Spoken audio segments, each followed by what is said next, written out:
Ulrike Guérot, bonjour. On est ici aux Assises de la citoyenneté, donc forcément, première question, qu'est-ce que la citoyenneté?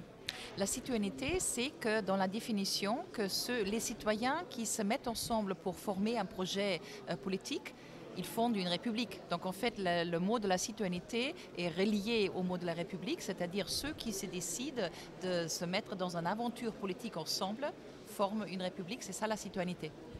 Et alors, est-ce qu'il y a une citoyenneté au niveau européen?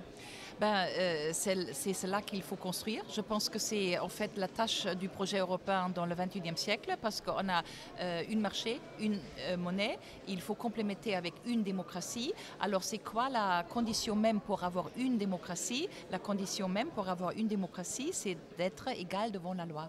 Et donc si on veut construire une citoyenneté européenne, il faudrait qu'à terme, les citoyens européens et européennes sont égales devant la loi dans toute matière.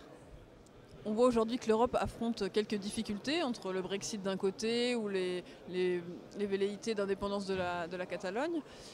Quel vivre ensemble en Europe il y a aujourd'hui? Oui, c'est ça le problème. Outre le Brexit, il y a la Catalogne, il y a des indépendantistes régionaux et tout cela. Et il y a le mot peuple qui émerge. Hein.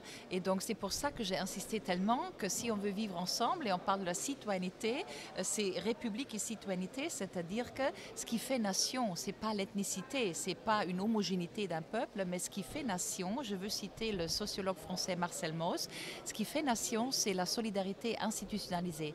C'est-à-dire que c'est l'unité normative qui fait nation, c'est la solidarité institutionnalisée. Donc si on veut battre toute cette émergence du populisme ou du nationalisme, renationalisation, ou alors le focus sur ce peuple ici contre ce peuple-là, je pense qu'il faut dépasser par institutionnaliser la solidarité au niveau européen.